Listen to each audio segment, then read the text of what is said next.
এই 6টি বৈশিষ্ট্য এবং এই 6টি গুণ যাদের মধ্যে থাকবে, আল্লাহ রাব্বুল আলামিন তাদের জন্য ওয়াদা করেছেন যে এই লোকগুলোকে আল্লাহ তাআলা মাগফিরাত এবং ক্ষমার ঘোষণা দিবেন। তাদের জন্য আল্লাহর তরফ থেকে কি থাকবে? তাদের প্রতিদান থাকবে, আল্লাহর কাছ থেকে তারা ক্ষমা পাবে, মাগফিরাত লাভ করবে, তাদের জীবনের ভুল ত্রুটি আল্লাহ তাআলা মাফ করে দিবেন। আর তাদেরকে আল্লাহ রাব্বুল আলামিন ইমানদারের সবচেয়ে বড় কাঙ্ক্ষিত টার্গেট এবং লক্ষ্য জান্নাত দান করবেন ইনশাআল্লাহ। কোন সেই 6টি গুণ, যে গুণ একজন মুত্তাকি মানুষের মধ্যে অবশ্যই থাকতে হবে এবং এই গুণগুলো আমাদেরকে কিয়ামতের ভয়াবহতম দিনে আল্লাহর কাছ থেকে মাগফিরাত এনে দিবে এবং জান্নাত নিশ্চিত করে দিবে। জানা দরকার আছে না নাই? আসুন আমরা সেই 6টি গুণের সাথে পরিচিত হই। যদিও মুত্তাকিদের প্রায় 40টিরও বেশি গুণের কথা কোরআনে আল্লাহ তাআলা আলোকপাত করেছেন। নবী করিম সাল্লাল্লাহু আলাইহি সাল্লামের বহু হাদিসে মুত্তাকিদের বহু গুণের কথা আলোকপাত হয়েছে। সেগুলো নিয়ে একটি দীর্ঘ আলোচনায় আমরা চেষ্টা করেছি মুত্তাকিদের কোরআন হাদিসে যতগুলো গুণ বলেছে সে সবগুলোকে একত্র করার। আজকে শুধুমাত্র আমরা সূরা আলে ইমরানের 133 থেকে 36 আয়াতগুলোর মাধ্যমে এখান থেকে মুত্তাকিদের 6টি বিশেষ গুণের কথা উল্লেখ করব। এই গুণগুলো যদি আপনার মধ্যে থাকে তো আল্লাহর শুকর আদায় করবেন, আর যদি না থাকে এই মজলিসে বসে এইখানেই মনে মনে নিয়ত করবেন যে আল্লাহর কোরআনে একটা গুণের কথা বলা আছে অথচ আমার মধ্যে নাই, আমি কেমন মুসলমান। অতএব এই মজলিস থেকে নিয়ত করবেন, তাহলে এই গুণটা আমাকে অর্জন করতে হবে ইনশাআল্লাহ। আল্লাহ তাআলা আমাদের সবাইকে এই গুণগুলো অর্জন করে যাওয়ার তৌফিক দান করুন। মোহতারাম হাজরিন, আল্লাহ রাব্বুল আলামিন বলেছেন ওয়াসারিউ ইলা মাগফিরাতিন মির রাব্বিকুম ওয়া জান্নাতিন আরদুহা কাআরদিস সামাওয়াতি ওয়াল আরদ। তোমরা আল্লাহর মাগফিরাতের দিকে দৌড়াও, প্রতিযোগিতা করো, অগ্রসর হও এবং জান্নাতের দিকে অগ্রসর হও। যে জান্নাতের প্রস্থ এই নবমণ্ডল এবং ভূমণ্ডল সমূহের যে দূরত্ব আছে, এ দুয়ের মধ্যে যত পার্থক্য আছে এরকম, সেই জান্নাতের দিকে তোমরা দৌড়াও, প্রতিযোগিতা করো, সেদিকে অগ্রসর হও, মুসারা করো। আল্লাহর মাগফিরাত এবং জান্নাতের দিকে তোমরা অগ্রসর হও, সেদিকে অগ্রসর হও, সেদিকে আগাও। যেই জান্নাত আল্লাহ তৈরি করেছেন উইদ্দাত লিল মুত্তাকিন, মুত্তাকিদের জন্য। জান্নাত কাদের জন্য তৈরি হয়েছে ভাই? মুত্তাকিদের জন্য। নামে মাত্র মুসলমান, তাকওয়া তাহারাতের নামগন্ধ নাই, জান্নাত তাদের জন্য তৈরি হয় নাই ভাই। জান্নাত তৈরি হয়েছে আল্লাহর সেসব বান্দাদের জন্য যারা শুধু নামে মুসলমান না, যারা মুসলমানের মধ্যে আফার ক্লাসের মুসলমান, যারা মুত্তাকি। আল্লাহ তাআলা আমাদের সবাইকে মুত্তাকি হওয়ার তৌফিক দান করুন। ভাইরা আমার, মুত্তাকি হওয়ার চেষ্টা করব তো ইনশাআল্লাহ। আসুন মুত্তাকিদের বৈশিষ্ট্য জেনে নেই। কি তাদের বৈশিষ্ট্য? 1 নম্বরের বৈশিষ্ট্য আল্লাহ তাআলা বলছেন আল্লাযীনা ইউনফিকুনা ফিস সাররাই ওয়াদ-দাররা। 1 নম্বরের বৈশিষ্ট্য হলো তারা সুখে দুঃখে, যখন তাদের সচ্ছলতা থাকে তখন, আবার যখন টাকা পয়সার টানাটানি থাকে তখন, সব সময় তারা আল্লাহকে খুশি করার জন্য যে জায়গায় দান করলে আল্লাহ খুশি হবেন, ভালো কাজে, অসহায় মানুষের সেবায়, মসজিদ মাদ্রাসায়, কল্যাণমূলক কাজে, সাদকায়ে জারিয়ায়, যে কোনো ভালো কাজে আল্লাহকে খুশি করার জন্য দান করে। দুনিয়ার মানুষের জন্য কাছে বাহবা পাওয়ার জন্য না, দান কার জন্য হবে? আল্লাহকে খুশি করার জন্য। এমনকি আরশের নিচে ছায়া পাওয়া মানুষগুলোর মধ্যে থেকে 7 শ্রেণী মানুষের ভিতরে 1 শ্রেণী হলো যারা দান করে, এমনভাবে দান করে যে তারা এক হাতে দান করে, অন্য হাতও টের পায় না। আর আমাদের তো আজকাল আল্লাহ তাআলা কোনো ভালো কাজ করার তৌফিক দিলে, একটু দানের তৌফিক দিলে, আমরা নাম বলতে বলতে, প্রকাশ করতে করতে, নাম ফুটাইতে ফুটাইতে, জাহির করতে করতে ওইটার সওয়াবের আর কিছুই বাকি থাকে না, বরং সেটা শিরকে আসগরের গুনাহে লিপ্ত হয়ে যেতে হয় রিয়া করার কারণে। মোহতারাম হাজরিন, এই জন্য মুত্তাকিদের 1 নম্বরের বৈশিষ্ট্য হলো সচ্ছলতায় অনেকে দান করে, কিন্তু আল্লাহর এই মুত্তাকি বান্দারা শুধু সচ্ছল থাকলেই দান করবে না, দিনকাল যখন একটু খারাপ যায়, কেনা বেচা দোকানে একটু কম হয়, তখনও সে অকাতরে দেয়, দিতে থাকে, কোনো কার্পণ্য করে না। তাহলে এই বৈশিষ্ট্যটা আমাদের, যার মধ্যে যতটুকু ঘাটতি আছে, এই মাহফিল থেকে, মজলিস থেকে আসুন মনে মনে নিয়ত করে নেই যে ইনশাআল্লাহ এখন থেকে আল্লাহ তাআলা আমাকে যতটুকু তৌফিক দিবেন ওখান থেকে আমি কিছু আল্লাহর রাস্তায় দান করব, আল্লাহকে খুশি করবার জন্য দিব। এবং যখন আমদানি ইনকাম অনেক ভালো তখনও দিব, যখন ইনকাম নাই একেবারে টানাটানি আছে ওখান থেকে একটু বাঁচিয়ে হলেও দিব। কারণ আল্লাহ তাআলা আমার দানের পরিমাণ দেখবেন না, আল্লাহ দেখবেন আমার সামর্থ্যের তুলনায় আমি কতটুকু করলাম। ঠিক না বে ঠিক? ভাইরা আমার, সাহাবা একরাম যা দান করেছেন রাদিয়াল্লাহু তাআলা আনহুম আজমাইন, তারা যা দান করেছেন, আজকের যুগে এমন বহু লোক বাংলাদেশে আছে, পৃথিবীতে অনেক দানবীর আছে যারা এত কোটি কোটি টাকা, মিলিয়ন মিলিয়ন বিলিয়ন বিলিয়ন টাকা আল্লাহর রাস্তায় দান করে, দিনের কাজে দিয়ে দেয়, মানুষের সেবায় দান করে, হয়তো ইখলাসের সাথেও দান করে। পরিমাণ এত বেশি যে সব সাহাবী মিলেও এত টাকা দান করার সুযোগ পান নাই। কথা বুঝেন নাই? সাহাবীদের যুগে এত সহায় সম্পদ তো ছিল না। তারা যা দান করেছেন যদি পরিমাণ একত্র করেন, তাহলে আজকের যুগে এমন বহু পয়সাওয়ালা আছেন যে এক একটা মসজিদ মাদ্রাসার পিছনে 20-50-100 কোটি আরো অনেক বেশি খরচ করে ফেলেছেন। আছে না নাই? দেখা যাবে যে সাহাবা একরাম সবাই মিলে যা দান করছেন সেগুলোর বাজার মূল্য বের করলে এরকম একজনের দানের সমানও হবে না। এই হলো পরিমাণের অবস্থা। এবার আসেন দেখি ফজিলত এবং মর্যাদার অবস্থা। নবী করিম সাল্লাল্লাহু আলাইহি সাল্লাম বলেছেন সাহাবীদের সম্পর্কে, তোমাদের কেউ যদি উহুদের পাহাড় সমপরিমাণ স্বর্ণ আল্লাহর রাস্তায় দান করে, তো আল্লাহর নবী সাল্লাল্লাহু আলাইহি সাল্লামের সাহাবীদের কেউ সামান্য 1 মুদ পরিমাণ অথবা তার চাইতেও কম পরিমাণ আল্লাহর রাস্তায় কিছু দান করলে সেটার যে পরিমাণ সওয়াব হবে, তোমাদের উহুদ পাহাড় সম পরিমাণ স্বর্ণের দানের সওয়াব ততটুকু হবে না। কিসের কারণে ভাই? তাদের দানের ভিতরে যে ইখলাস ছিল, তাদের জানের ভিতরে যে নিষ্ঠা ছিল, নিয়তের ভিতরে যতটা নির্ভেজাল ছিল, আমাদের দান আজ এতটা নির্ভেজাল। তাদের উপার্জন যত হালাল ছিল, তাদের ভেতরকার নিয়ত যত খালেস ছিল, আমাদেরটা ততটা না। এই জন্য ভাইরা, মুত্তাকি মানুষ হিসাবে আমরা সুখে দুঃখে সর্বাবস্থা দান করব। শুধু দান করলে হবে না, আল্লাহকে খুশি করার জন্য দান করব। আর্থিক ইবাদত পয়সা করে দান করলে এই ইবাদতটার মধ্যে ভেজাল বেশি ঢুকে। এই ইবাদতটার মধ্যে ভেজাল কেন ঢুকে? ভেজাল কারণ নিজের ভেতর থেকে নফস বলে, প্রবৃত্তি বলে, মন বলে, এতগুলো টাকা দিয়ে দিলাম, একটা বারের জন্য যদি আমার নামটা ঘোষণা না দেয় কেমন হয়? আমরা একটু বলতে পছন্দ করি, জাহির করতে পছন্দ করি। কিছু মানুষকে শুনাইতে পারলে নিজের কাছে একটু ভালো লাগে যে হ্যাঁ, তারা জানবে আমি দান করছি। এই রোগটা আমাদের মধ্যে আছে না নাই? ভাইরা আমার, এটা কোনো ভালো গুণ না। হ্যাঁ, কোনো ব্যক্তি যদি প্রকাশ্যে দান করে, মজলিসে দাঁড়াইয়া 50,000 1 লাখ টাকা কোনো ভালো কাজে দিবে নিয়ত করেন, তার উদ্দেশ্য থাকে যে আমার এটা শুনে আমার বন্ধু বান্ধব অনেকে আছেন তারাও অগ্রসর হবে, তাহলে সেটা ভালো। মানুষকে উৎসাহিত করার উদ্দেশ্যে করছি, আমি দানবীর এটা জানানোর দরকার নেই, এই উদ্দেশ্যে করলে ভালো। কিন্তু ভাইরা আমার, কিছু দান থাকতে হবে যেই দানগুলো আমি জানি, আমার রব জানেন, আমার স্ত্রীও জানেন না, আমার বন্ধু বান্ধবও জানেন না, মা বাপও জানেন না, ছেলে মেয়েরাও জানে না। এরকম কিছু দান রাখার চেষ্টা করতে হবে ইনশাআল্লাহ। আপনি গোপনে গোপনে একজন গরিবকে নিয়মিত টাকা পয়সা দিয়ে যান, একটা গরিব ফ্যামিলিতে নিয়মিত কিছু চাল কিনে দেন, নিয়মিত কিছু ভালো কাজ করেন, একটা মাদ্রাসায় কিছু টাকা নিয়মিত দেন।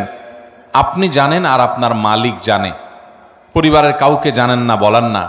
এরকম কিছু নিরালা, এরকম কিছু নিবৃতে দান করার চেষ্টা করব তো ইনশাআল্লাহ। আজকাল ফেসবুকের যুগ, ইউটিউবের যুগ, সোশ্যাল মিডিয়ার যুগ। 2-4-10 টাকা দান করার পর ওইটা জাহির করতে করতে, পোস্ট করতে করতে, ওইটার জন্য লাইক কমেন্টের ধান্দা করতে করতে আমরা আমাদের আমলগুলোকে বরবাদ করে ফেলি। ঠিক না ঠিক ভাই? অতএব সুখের সময় দান তো অনেকেই করে, দুঃখে কষ্টের সময়, টানাটানের সময় আমরা দান করব তো ইনশাআল্লাহ। যতটুকু আছে ওখান থেকে কষ্ট করে দান করব। অনেক সময় কষ্টের সময়ের 10 টাকা সচ্ছল সময়ের 10,000 টাকার চাইতে বেশি উত্তম হতে পারে। আল্লাহ দেখবেন যে আপনার আছেই 100 টাকা, সেখান থেকে আপনি 10 টাকা দিয়ে দিয়েছেন, আরেকজনের লক্ষ লক্ষ টাকা আছে, সেখান থেকে 10,000 দিছে। অতএব তার চাইতে আপনার ত্যাগের পরিমাণ বেশি। অতএব সর্বাবস্থা দান করব তো ইনশাআল্লাহ। ইমানদার এবং মুত্তাকি যাদের জন্য জান্নাত তৈরি করা হয়েছে, তাদের দ্বিতীয় বৈশিষ্ট্য হলো ওয়াল কাযিমিনাল গাইজ। যারা তাদের ক্রোধ, গোস্বা এবং রাগকে সংবরণ করে। বহু মানুষ আছে ভাইরা আমাদের সমাজে, রাগ উঠলে আর মাথা ঠিক থাকে না, আছে না নাই? বরং বেশিরভাগ মানুষই আমরা এ রোগের রোগী। কি বলেন? রাগ উঠলে মাথা ঠিক থাকে না। জান্নাত যাদের হবে, যারা জান্নাতের মালিক হবে, যারা আল্লাহর পক্ষ থেকে মাগফিরাতকে পুরস্কার হিসাবে পাবে, ক্ষমা লাভের তৌফিক হবে যাদের, এই মানুষগুলোর দ্বিতীয় বৈশিষ্ট্য, মুত্তাকিদের বৈশিষ্ট্য, আল্লাহ বলেছেন ওয়াল কাযিমিনাল গাইজ, তারা রাগ ক্রোধকে কি করবে?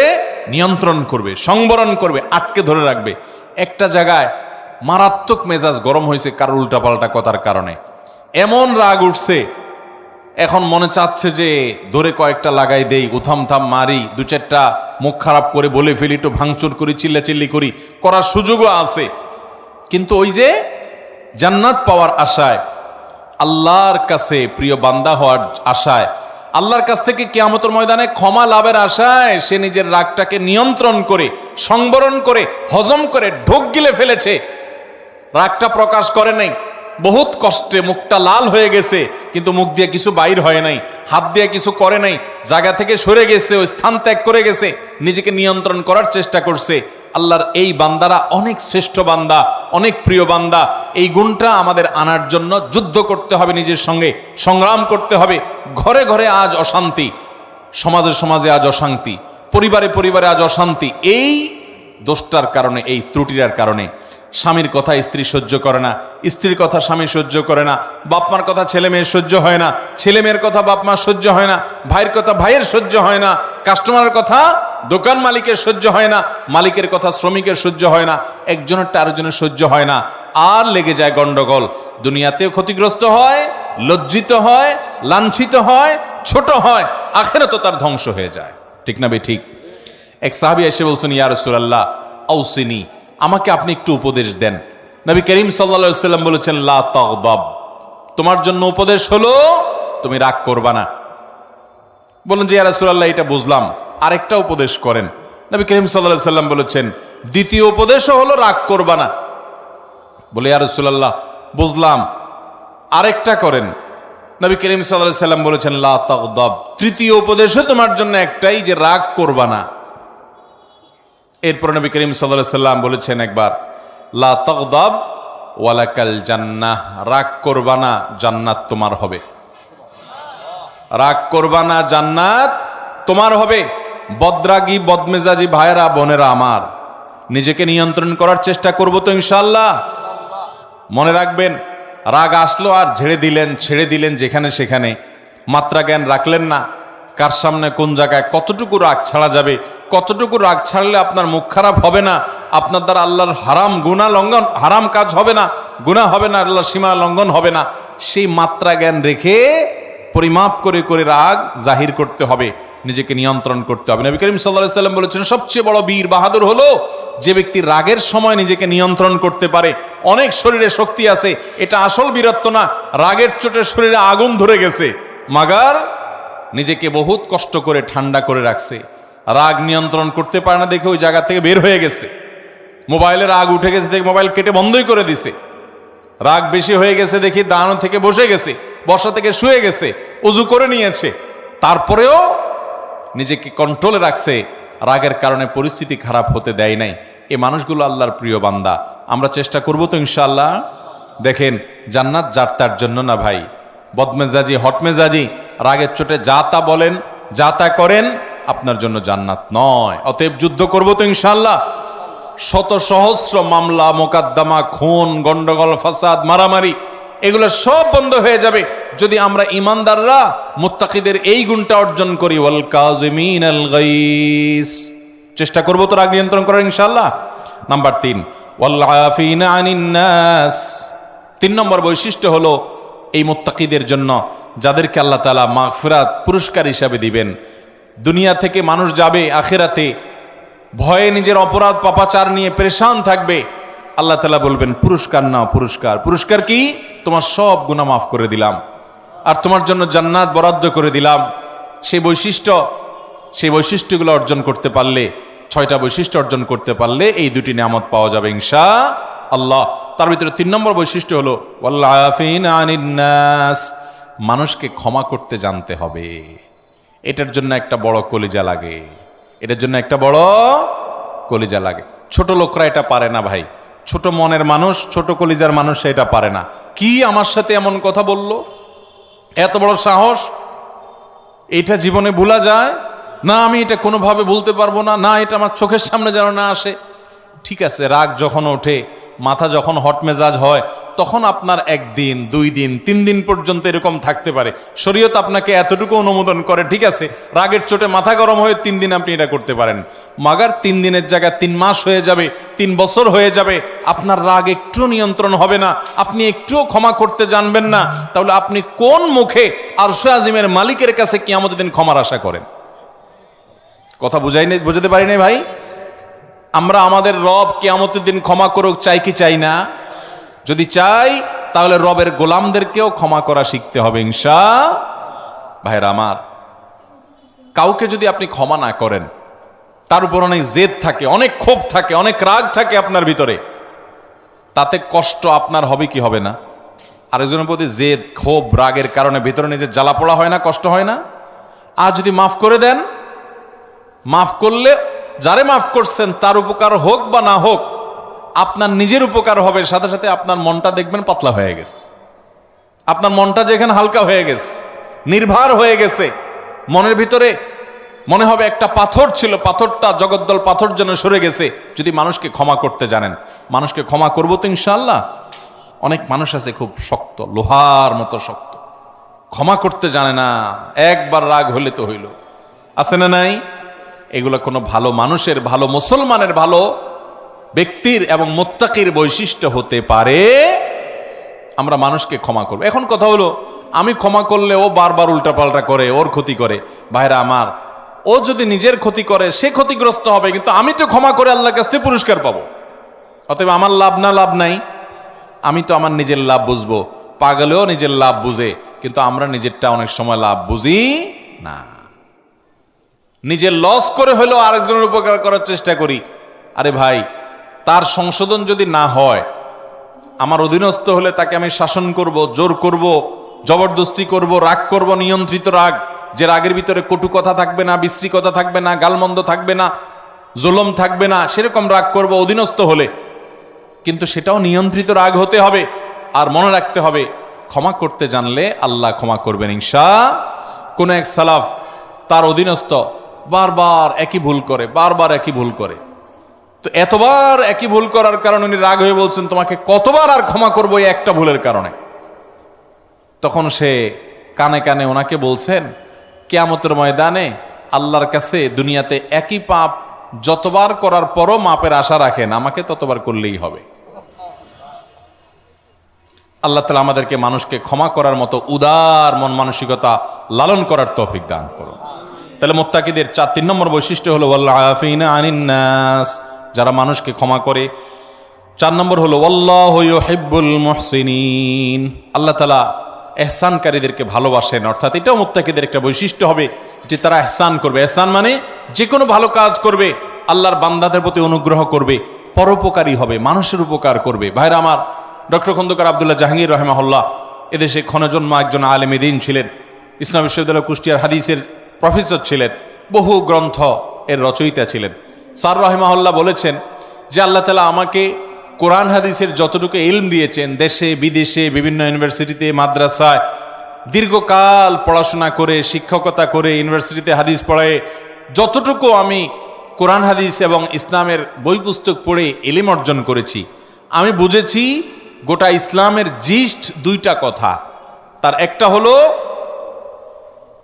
আল্লাহর প্রতি ঈমান আনার পর এবং আল্লাহর মৌলিক মোটা মোটা ফরজ বিধানগুলো মানার পর আল্লাহর জমিনে যে আমলটাতে আল্লাহ সবচেয়ে বেশি খুশি হন, সেটা হলো কোনো মানুষ যখন কোনো মানুষের উপকার করে। আর দ্বিতীয় কথা যেটা শুনলাম, বুঝলাম কোরআন হাদিস থেকে, সেটা হলো যে কুফরির পর, বড় বড় কবিরা গুনাহগুলোর পর আল্লাহ সবচেয়ে বেশি নাখোশ হন, অসন্তুষ্ট হন বান্দা যখন আরেকজনের ক্ষতি করে, ক্ষতি করার চেষ্টা করে, পিছে লাগালাগি করে। ভাইরা, এই রোগটা, মানুষের পিছে লাগার রোগটা আমাদের মধ্যে আছে না নাই? আছে। অযথা দেখবেন মহিলাদের মধ্যে এ রোগ আছে, দোকানদারদের মধ্যে এ রোগ আছে, রাজনীতিবিদদের মধ্যে এ রোগ আছে, হুজুরদের মধ্যে এ রোগ আছে, সাধারণ মানুষের মধ্যে এ রোগ আছে, যে পিছে লাগ, এর গোষ্ঠী উদ্ধার কর, আছে না নাই? ইমানদার কারোর পিছে লাগবে না ভাই। ইমানদার নিজের চরকায় তেল দিবে। আমার কি হবে কিয়ামতের ময়দানে আমি জানি না। জীবনে 4 রাকাত নামাজ ঠিকমতো নামাজ পড়ে মনোযোগের সাথে খুশুখুশুর সাথে পড়ে আল্লাহর কাছে পেশ করার মতো রেডি করতে পারি নাই। কত ত্রুটি, কত মনোযোগ কোন দিক চলে যায়।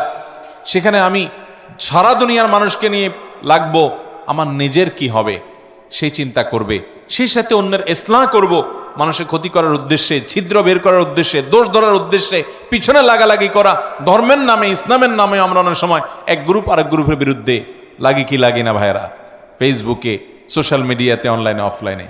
তো ইমানদার এটা করবে না। ইমানদার পরোপকারী হবে, মানুষের কল্যাণকামী হবে, ইহসান করবে এবং যে কোনো ভালো কাজ পাইলেই সেটা করার চেষ্টা করবে। আল্লাহু ইউহিব্বুল মুহসিনিন। 5 নম্বর বৈশিষ্ট্য হলো ওয়াল্লাযীনা ইযা ফাআলু ফাহিশাতান আও যালামু আনফুসাহুম যাকারুল্লাহ। যারা কোনো অশ্লীল, অন্যায়, জেনা, ব্যভিচার, অপরাধমূলক যে কোনো কর্মকাণ্ড, কোন একটা গুনাহের কাজ করে ফেলেছে, কারো গীবত করে ফেলেছে, কাউকে কষ্ট দিয়ে ফেলেছে, বা কোন একটা গুনাহ করে ফেলেছে, ওয়াল্লাযীনা ইযা ফাআলু ফাহিশাতান আও যালামু আনফুসাহুম, অথবা নিজের প্রতি নিজে অবিচার করেছে। ভাইরা আমার, আমরা গুনাহ করলে কার ক্ষতি হয়? আল্লাহর ক্ষতি হয়। আল্লাহর কোনো হুকুম লঙ্ঘন করলে আল্লাহর ক্ষতি হয়। আল্লাহর কোনো ঠেকা আছে ভাই? আমরা দুনিয়ার সব মানুষ মিলে যদি একত্র হয়ে সবাই মিলে যদি হারামে চলে যাই, আল্লাহর কোনো লস আছে? আল্লাহর কোনো লস নাই। আর আমরা সবাই মিলে যদি আল্লাহর গোলামি শুরু করে দিই, আল্লাহর কোনো লাভ আছে? আল্লাহর কোনো ঠেকা নাই ভাই। তো এই জন্য নিজে অপরাধ করে, পাপ করে যে নিজের প্রতি অবিচার করি, আও যালামু আনফুসাহুম, নিজের প্রতি যদি নিজে অবিচার করেন, অশ্লীল কাজে লিপ্ত হন, এরকম কোনো কাজ করার পর যাকারুল্লাহ, আল্লাহর কথা স্মরণ হয়, রে আমার সৃষ্টিকর্তা আল্লাহ তো দেখছেন, তার কাছে তো জবাবদিহি করতে হবে, এটা মনে হওয়ার সঙ্গে সঙ্গে ফাস্তাগফারু লিযুনুবিহিম, সাথে সাথে ওই অপরাধের জন্য আল্লাহর কাছে মাপ চায়। ওয়া ইয়াগফিরুয যুনুবা ইল্লাল্লাহ, আর সে জানে আল্লাহ ছাড়া কেউ মাফ করতে পারবে না এই অপরাধ থেকে। এজন্য সে আল্লাহর কাছে ওইভাবে কায় মনোবাক্যে মাপ চায়। এই বৈশিষ্ট্যটা থাকবে যাদের, মুত্তাকিদের, যে কোনো গুনাহ হলে মানুষ হিসাবে গুনাহ হয়ে যেতে পারে, যখনই গুনাহ হয়ে যাবে সাথে সাথে বিলম্ব না করে দ্রুততার সাথে আল্লাহর কাছে মাপ চাইবে। আল্লাহর কথা স্মরণ হবে, আরে আমি তো এটা করতে পারি না, ইমানদার হিসাবে, জান্নাত প্রত্যাশী মানুষ হিসাবে সে আল্লাহর কাছে মাপ চাবে। 6 নম্বর বৈশিষ্ট্য হলো ওয়ালাম ইউসিররু আলা মা ফাআলু ওয়া হুম ইয়ালামুন, এবং একটা পাপ একবার হয়ে গেলে নিজেকে নিজে সে ভৎসনা করে, রাগ করে, নিয়ন্ত্রণ করে, আর সে সেই অপরাধের ধারে কাছেও যায় না। একবার হয়ে গেছে, আল্লাহর কাছে মাপ চাইছে, আর যেন না হয় সেজন্য সে আপ্রাণ চেষ্টা করে। এটা হলো 6 নম্বরের বৈশিষ্ট্য। এই বৈশিষ্ট্যগুলো আবারও আমি এক নজরে বলে দিচ্ছি। নাম্বার 1, যারা দান করে সুখে দুঃখে সর্বাবস্থায়। নাম্বার 2, যারা নিজের রাগ গোস্বাকে নিয়ন্ত্রণ করে, কন্ট্রোল করে। নাম্বার 3, যারা মানুষকে ক্ষমা করে। নাম্বার 4, যারা মানুষের প্রতি ইহসান করে এবং যে কোনো ভালো কাজ সে করার চেষ্টা করে।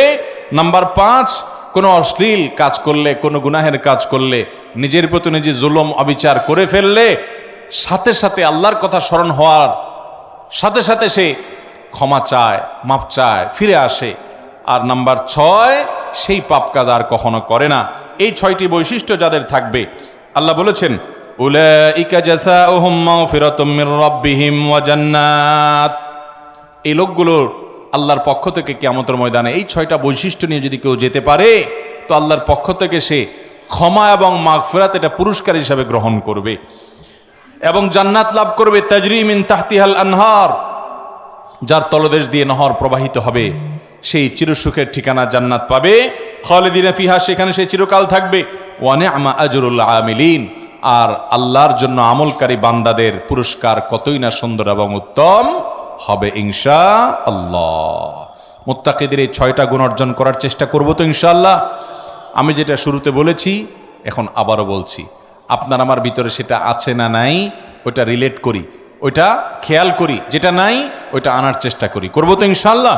আল্লাহ তাআলা আমাদের সবাইকে তৌফিক দান করুন।